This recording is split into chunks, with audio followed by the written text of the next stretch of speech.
Hello, Investing Putts back with you for a short video on hedging. Tastytrade releases videos every day, and one of my favorites is Options Jive with Tony Batista and Tom Sosnoff.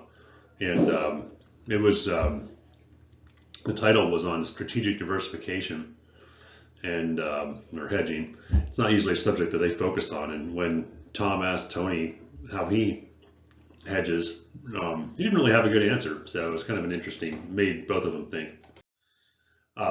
We looked at correlations of the common sector ETFs to the SPY during low volatility markets like we have now.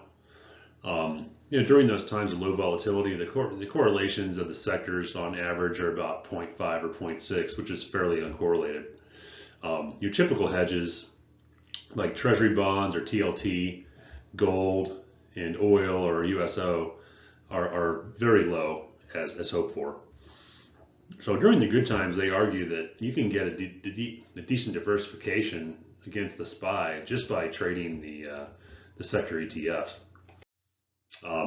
When times are bad, volatility increases. And in many cases, such as March of 2008 or March 2020, the correlations of the sector ETFs to the SPY essentially goes to 1, and on average is above 80%. However, the hedges, the traditional hedges, stay quite uncorrelated to the SPY during these bad times. So their point is that during the bad times, the only way you can get meaningful diversification or strategic diversification in your portfolio is by using traditional hedging instruments, and not just being in a net long position on sector ETFs. So if you look at my portfolio, you can see that I'm very aggressively hedged. I have about 25% of my account in TLT. I have about 10% in precious metals, the gold miner ETF, and First Majestic Silver. I have about 11% in oil and gas production, both Oxy and SLB.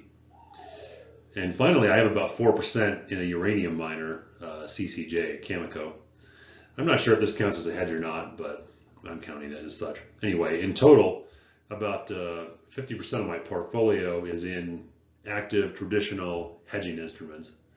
So when we get a market correction, I should be pretty well protected. So with this portfolio so far, I've been able to keep up with the S&P 500 and even beat it some weeks, which is great. So when the SPY corrects, I should be hedged, but only one way to find out, which is actually to go into a correction. I like trading options against these hedges, especially the poor man's covered call. Is the hedges, in the long position on the hedges typically doesn't do that well, and most times, good times, low volatility times when the SPY is rising. So, the options wheel or the poor man's covered call helps you at least break even or get a small return with some of these traditional hedges while still keeping the hedge in place. So anyway, I'm really interested to know what your thoughts are on this stuff. So leave your comments and maybe get a discussion started. Otherwise, I'll see you in the next video.